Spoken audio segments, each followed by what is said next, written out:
তোমরা তো রোদ দেখে বুঝতেই পারছো যে প্রতিদিনের তুলনায় আজ কিন্তু ঘুম থেকে উঠতে একটু বেলা হয়ে গেছে। ওই যে আজকে রবিবার, সে কারণেই ঘুম থেকে উঠতে বেলা হয়ে গেছে। আজ কিন্তু 6টার সময় ঘুম থেকে উঠেছি। ঘুম থেকে উঠেই আগে ফ্রেশ হয়ে নিয়েছি, তারপর দেখো ঘরগুলো ঝাড়ু দিয়ে দিয়েছি।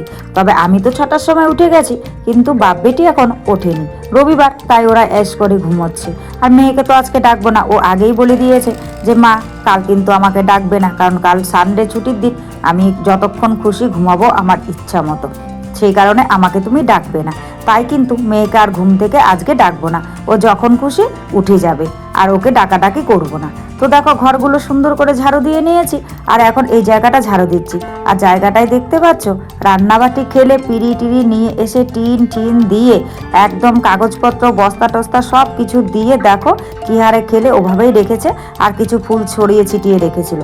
তো ওগুলোকে ঝাড়ু দিয়ে সাইড করে রাখলাম। আর উঠোনটাও তো ঝাড়ু দিতে হবে, সে কারণে উপরটা ঝাড়ু দিলাম। দেখো ঝাড়ু দিতেই কিন্তু কর্তামশাই ঘুম থেকে উঠে গেছে। ওই রোদ উঠে গেছে, তো ওই জানলা দিয়ে একটুখানি রোদ ঘরে যায়, মনে হয় যেন অনেকটাই বেলা হয়ে গেছে। তারপর কিন্তু আর শুয়ে থাকতে পারে না, তাই শুয়ে থাকতে না পেরে রোদ দেখে উনিও ঘুম থেকে উঠে পড়েছে। আসলে মন্দিরের সামনে অনেকেই জড়ো হয়েছিল, আর আমার এই ঘরের দরজাটার সামনে, তো কথাবার্তা বলছিল। ওই কথাবার্তা শুনে উনি ঘুম থেকে উঠেই কিন্তু আগে বাইরে বেরিয়ে এসেছিল। বাইরে বেরিয়ে এসে ওনাদের সঙ্গে একটু কথাবার্তা বলে ঘরে চলে গেল। ঘরে উনি বাথরুমে ঢুকে গেল, মানে ফ্রেশ হবে আর কি। আর আমি এদিকটায় কিন্তু উঠোনটাকে সুন্দর করে ঝাড়ু দিয়ে নিচ্ছি, কারণ উঠোনটা সকাল সকাল ঝাড়ু না দিলে না ভালো লাগে না। আর তাছাড়া কি বলো তো, মানে পরে বেলা হলে পরে খুব রোদ্দুর পড়ে, তখন রোদ্দুরের মধ্যে আর ঝাড় দিতে ইচ্ছা করে না, আর রোদ্দুরের তাপটা প্রচণ্ড হারে লাগে। তাই কিন্তু সকাল সকালে উঠোনটাকে ঝাড়ু দিয়ে নিয়েছি। ঝাড়ু টাড়ু দিয়ে তারপর ব্রাশ হাতে নিয়ে একদম পেছন দিকটায় চলে এসেছি। আর দেখেছো ওই দিদি কিন্তু উঠোন ঝাড় দিচ্ছে। ওই বললাম না আজ রবিবার বলে সকলেই কিন্তু একটু লেটে ঘুম থেকে উঠছে, তা না হলে সকলে এই 5টা সোয়া 5টা খুব জোর হলে 5:30টার মধ্যে ঘুম থেকে উঠে যায়। ওই আজ রবিবার বলে এই 6:30 সোয়া 6টা, কেউ 6:45 এরকম করে ঘুম থেকে উঠছে। আর এদিকে দাঁড়িয়ে দাঁত মারছি। ওই দেখো পুষিটা আমার পায়ের সামনে এসে ঘোরাঘুরি করছে, দেখেছো? আসলে ওই বিড়ালটাকে ওই দিদি নিয়ে এসেছে। খুব ইঁদুরের অত্যাচার সব ঘরেই, এত ইঁদুরের অত্যাচার, সব কিছু কেটে দিচ্ছে। তাই ওই দিদি বিড়াল বাচ্চাটা নিয়ে এসেছে ঘরে পুষবে বলে। ঘরে পুষলে বিড়ালে নাকি ইঁদুর ধরে, তখন ঘরে আর ইঁদুর থাকে না যদি ঘরে বিড়াল পোষা হয়। তাই দিদি নিয়ে এসেছে বিড়ালটাকে, উনিই রাখছে। তো উনি সকালবেলায় ছেড়ে দিয়েছে, তাই কিন্তু এইদিকে দেখো আমার সঙ্গে আসছিল, আর আমার সঙ্গে দেখো চলে এলো। তো যাই হোক, তারপর ব্রাশ টাশ করে মুখ টুক ধুয়ে নিয়ে একদম সোজা চলে এসেছি রান্নাঘরে। আর রান্নাঘরে এসে চা বসিয়ে দিয়েছি। এবার দুজনাই মিলে কিন্তু আমরা চা খেয়ে নেব। তবে মেয়ে যেহেতু এখনও ঘুম থেকে ওঠেনি, তাই সকালের খাবারের আয়োজন এখনও করিনি। চা করে নিয়ে দেখো কর্তামশাইয়ের চাটাও বাইরে নিয়ে চলে এসেছি, কারণ কর্তামশাই মুখ টুক ধুয়ে বাইরে ঘোরাঘুরি করছিল। তো কারণ আমার চাটা করতে একটু লেট হয়েছে, তো সে কারণে বাইরে ঘোরাঘুরি করছিল। তাই দুজনের চা করে নিয়ে বাইরে দেখো হাঁটাহাঁটি করছি, আর রোদ্দুর তাপাতে চা খাচ্ছি। আর অনেকদিন পরে ভাবে একসাথে চা খাচ্ছি, তো বেশ ভালো লাগছে। তো যাই হোক, এই ভিডিওর মাধ্যমে তো তোমাদের সঙ্গে অনেক গল্প হবে, কথা হবে। তো চলো আগে আমার পরিচয়টা দিয়ে নিই। শুভ সকাল আমার প্রিয় বন্ধুরা, সকলে কেমন আছো? আশা করছি যে যেখান থেকে আমার এই ভিডিওটি দেখছো সকলে ভালো আছো, সুস্থ আছো। আর আমরাও খুব ভালো আছি। অরুণাচল প্রদেশের এই ছোট্ট পাহাড়ি গ্রাম থেকে আমি মামনির সংসারে আরও একটি নতুন ব্লগে তোমাদের সবাইকে স্বাগত জানিয়ে তোমাদের সবাইকে সাথে নিয়ে আজকের ব্লগটি শুরু করে দিয়েছি।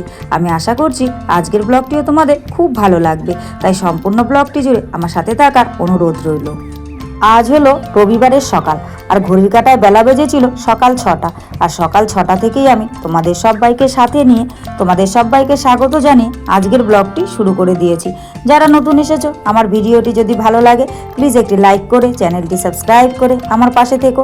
আর যারা আগের থেকেই আমার পাশে আছো তাদেরকে আমার অসংখ্য ধন্যবাদ, আর আমার মন থেকে অনেক ভালোবাসা।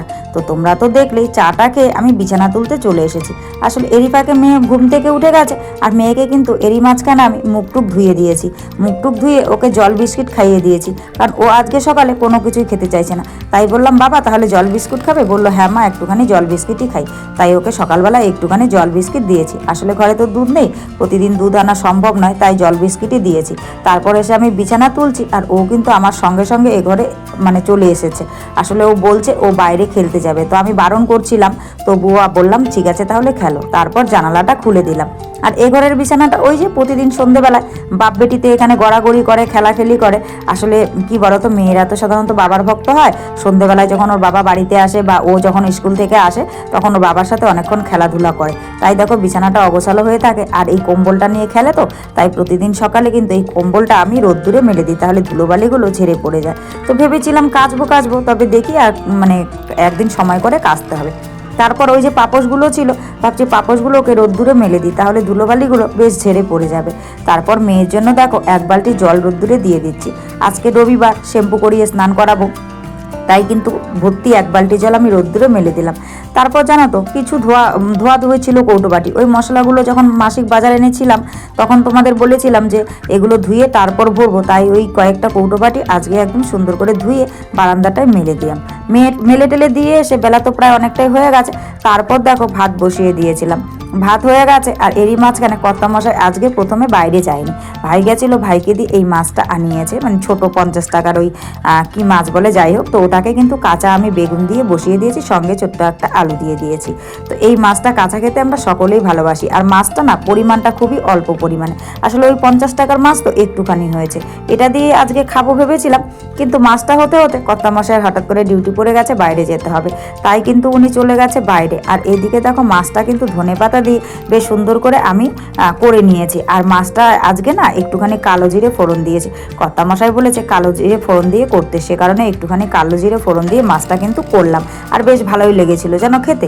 তারপর কর্তামশাই ফোন করেছে, বলল যে তুমি একটুখানি মানে মশলাপাতি রেডি করো, আমি মাংস নিয়ে আসছি। আসলে রবিবার করে বাজারে গেলে না ওই পাঁঠার মাংসটা বেশ ভালো পাওয়া যায় অন্যান্য দিনের তুলনায়, সে কারণে রবিবারে যদি উনি বাজারে যান তাহলে প্রত্যেক রবিবারেই কিন্তু এই মাংসটা আমাদের বাড়িতে আসবেই। মানে কি বলবো, মাংস খেতেই হবে, রবিবার মানেই মাংস খেতে হবে।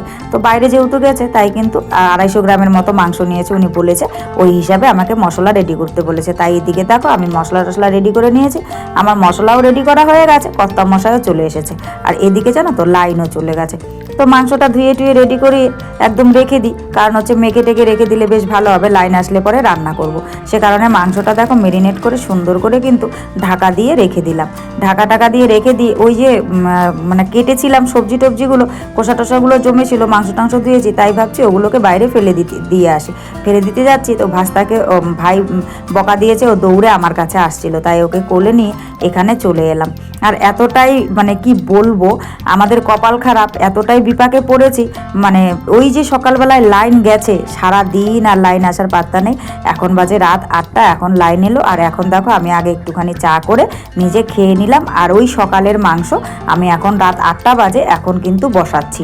ওই যে বললাম না কপাল খারাপ হলে সব দিকেই খারাপ হয়, আর এতটা বিপাকে পড়বো ভাবতে পারিনি। মাংসটা এনে এতটাই বিপাকে পড়ে গেছি কি বলবো, কারণ তোমরা তো সকলেই জানো যে আমরা হিটারে রান্না করি, লাইন না থাকলে পরে আমাদের রান্না বাড়া সব বন্ধ হয়ে যায়, খাওয়া দাওয়া সব বন্ধ হয়ে যায়, কিন্তু কিছু করার নেই। যাই হোক রাত্রিরে লাইনটা এলো, তবে হ্যাঁ একটা জিনিস ঠিক হয়েছে, মেরিনেট করে রাখাতে মাংসটা কিন্তু বেশ ভালো হয়েছে।